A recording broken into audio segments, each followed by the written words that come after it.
We are called to serve humanity, endowed with the heart and sense of caring.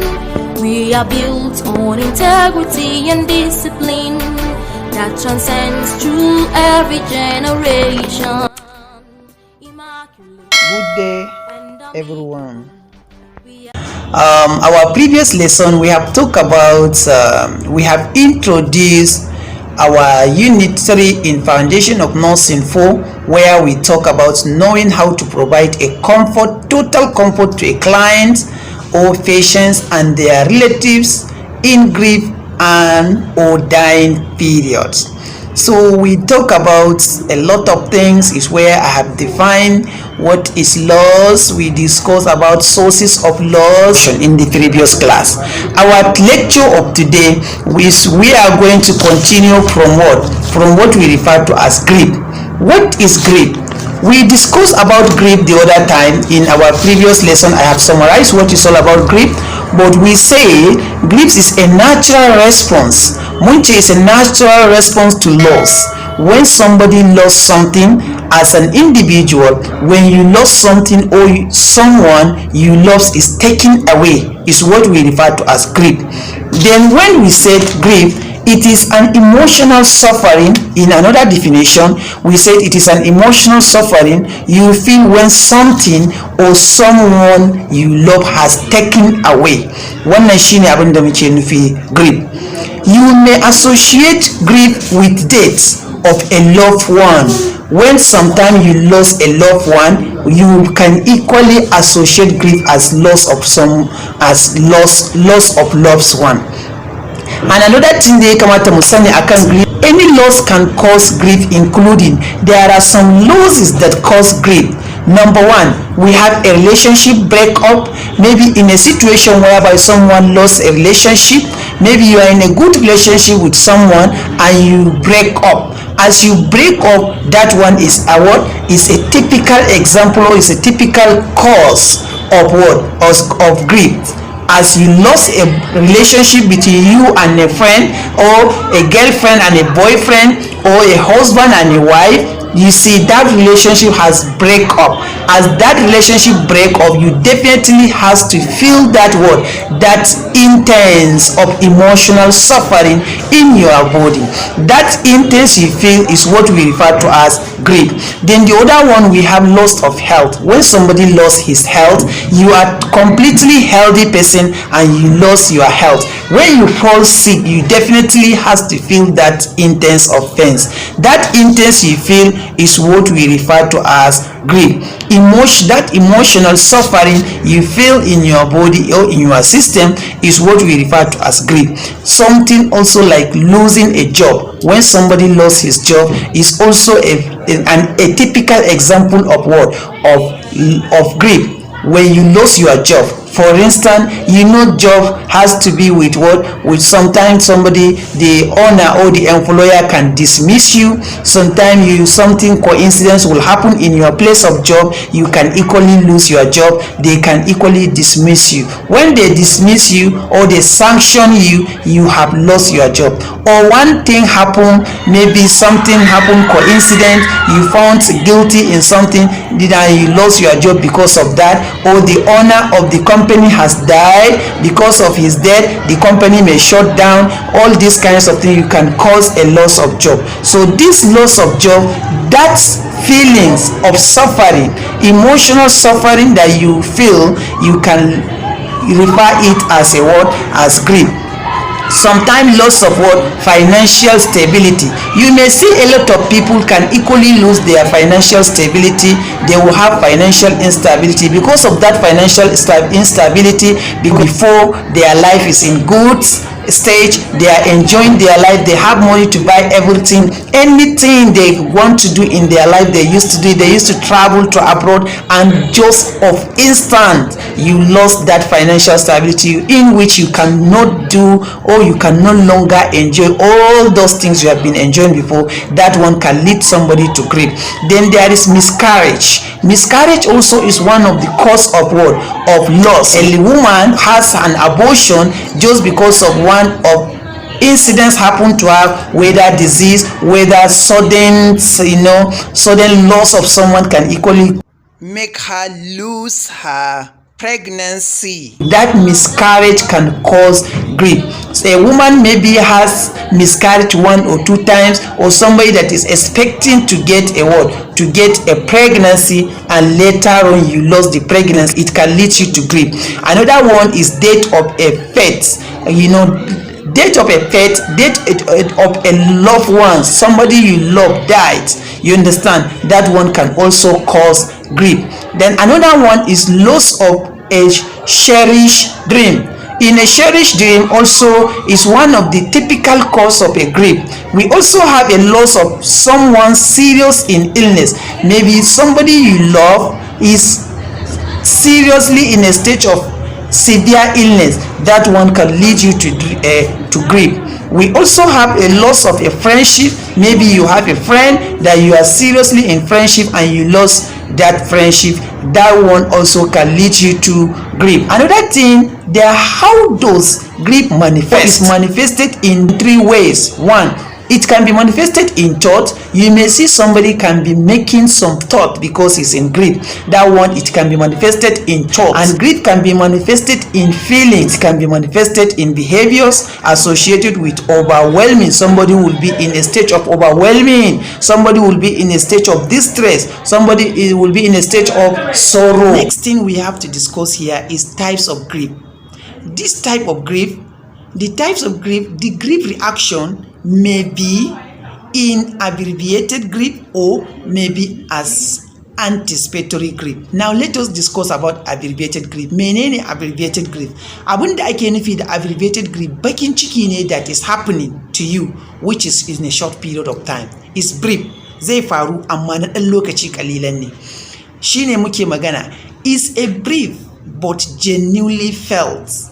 This can occur when the lost object is not significantly important to the grieving person. Kai da kake jin bakin cikin ya zama da cewa abinda aka yi losing din ba wani muhimmanci yake da shi a wurin ka ba. Misali, abokinka ne ya rasa wayan shi. You understand? Ko kuma ka zo ka tarar da wani wanda kake tare da shi a wuri ya rasa wayan shi ko ya rasa wani abu nashi mai muhimmanci a wurinsa.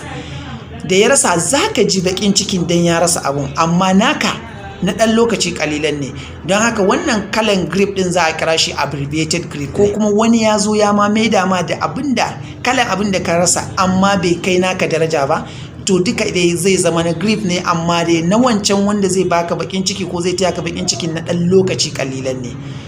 Misali, as the name suggested, abbreviated grief is a type of grief which doesn't last as long as expected. Baya daukan lokaci at all. That could happen in the cases of death after terminal illness. Misali, when we refer this example in the hospital, you have a patient, that patient is on terminal illness. Because it's in the terminal illness, you understand, you know that before he even died, it has taken you some things. Have felt some emotional suffering. You have even given up that this he can easily go anytime. So if he will die now, just because of that long time you have taken grieving for him because he's in the terminal illness, the grief that will occur after the death, it will be brief. Wannan shine abin da ake nufi.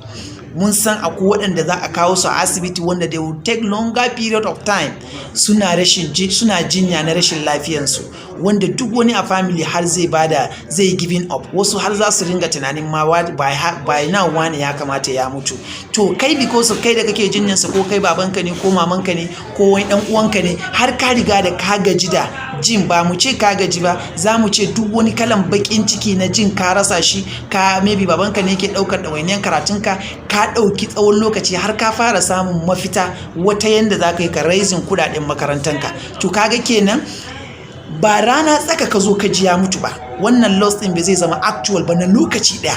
Loss ne wanda zai zama passive, already ka ji shi tun ma kafin ya faru. You understand? To wannan zai zama bakin cikin da zaka ji bayan rasuwan bai zama zai dauki tsawon lokaci yana takura ma ba, domin ya dade yana damun ka kama dade da jinsa kama don ka giving of wannan wani ya riga da yana cikin rashin lafiya wanda ya kawo masa problem inda kana tunanin ma by now ya kamata ya mutu. Wannan shi ake kira me abbreviated grief, or be the result of insufficient attachment to the word to the deceased person, e.g. a child grieving the loss of word of response of a someone they don't know. Kamar yanzu ko kuma a ce maybe yaro ya ji dan uwansa mamansa ya ce inna lillahi wa inna ilaihi raji'un, wani kuma Allah ya masa cika, maman sai ta ko yaro sai tambaye mamansa ya ce mama waye ya rasu? Ai wani babban babanku ne, a ko wani babban kawun babanku ne. Kaga shi yaro a wurinsa ba wani mutum bane wanda yake kusa da shi, dangantaka ne mai nisan gaske. To bakin cikin da zai ji na ɗan lokaci kalilan ne na cewar ba wani bane na kusa da shi ya rasu. Wannan shi ake kira abbreviated grief. You understand? Ba wani bane wanda is very distant, relatives, wanda is very far relatives that he doesn't know very well, or a widow or a widower, who finds love soon after the death of their spouse. You understand? Kamar ko kuma a ce misali matarka ta rasu ko kuma a ce mijinki ya rasu, ba da jimawa ba kawai sai kika da gama takabanki ba da jimawa ba kawai kika samu mijin aure. Kin ga soyayya ce ta zo miki ba da jimawa ba da rasuwar mijinki, ko soyayya ta zo ma daga gurin wata mace ba da jimawa ba. So definitely abinda zai faru da kai ana kiransa abbreviated grief. Ba da jimawa ba za ka manta da tsohuwar matarka, ba da jimawa ba za ki manta da tsohon mijinki, because of me ba da jimawa ba kika samu wani soyayyar daga gurin wani wanda zai ke baki kula. To kina iya samun bakin ciki na rasa wancan mijin naki, amma bai zai zama tsawon lokaci ba. Shi ake kira abbreviated grief. Abu na biyu na wanda ake kira bakin ciki types, the other types is anticipatory grief, is what? Is something that is experienced in advance of the event, such as the wife who grieved before her ailing husband died.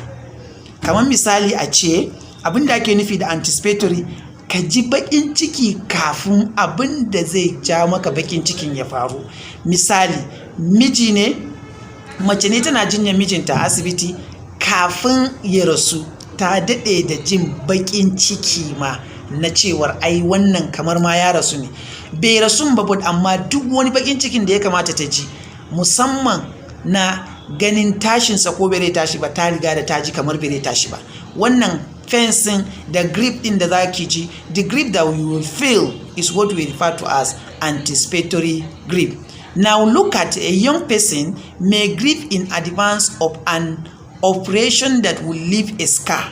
Ko kuma misali a ce we have a child or somebody is going for operation, to zai fara samun bakin cikin daga ƙarshen wannan tiyatar zai samu mai tabo. Wannan tabon, bakin cikin tabon zai iya faruwa da shi kafin ma a yi masa operation din. Wannan ana kiransa mai anticipatory grief. Or kuma because sometimes a young person that will have that feelings or emotional feelings because of that previous scar, wannan abun you may have already feel that emotional suffering because it has already happened before the scar occur. You understand? That is what we refer to as anticipatory grief. What I'm trying to say, because of what we are trying to call as anticipatory grief, what is going to happen because of many of the normal symptoms of that grief has already been expressed, in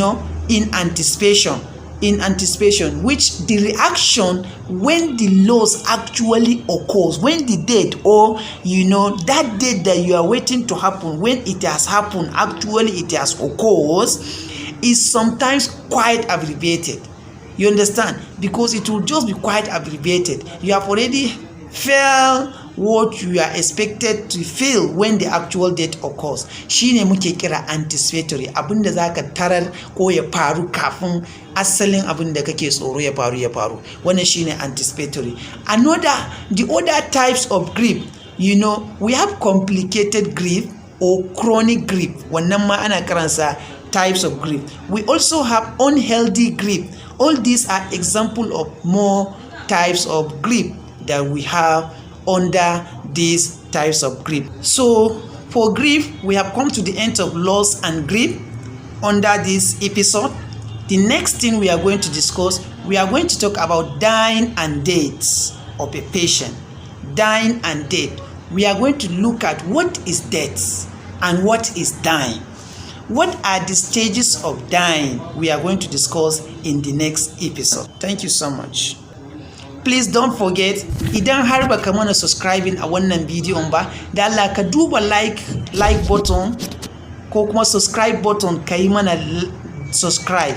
Abin da ake nufi subscription din nan da zaka mana kana ƙara mana support ne saboda mu samu yawan waɗanda suke kallon videos ɗinmu da waɗanda suke kallon YouTube channel ɗinmu. In kuma already kai subscribing, please ka danna like button akan wannan bidiyon da yanzu ka kalla saboda ka ƙara mana ƙarin gwiwa da dukkanin wasu ƙarfin gwiwa da za mu samu wajen ci gaba da kawo muku wasu videos ɗin na lectures ɗin abin da ya faru ko muke so ko muke bukata. Da Allah a taimaka mana. Ha ila yau I remain Mr. Fashkar wanda yake ba da wannan lectures ɗin. Idan akwai wata kuskure ko wani abu da kaga yana tafiya ba daidai ba, please kofa a buɗe take, a taimaka mana, a gaya mana a comment section. Duk wani abu mu kuma insha Allahu za mu gyara, domin mu ma har yanzu ɗalibai ne, muna dai kawai rigima ce wajen ba da abin da muka sani ko abin da muka koya ko abin da muka fahimta ne. Na gode. Thank you so much. Until we see you in the next episode.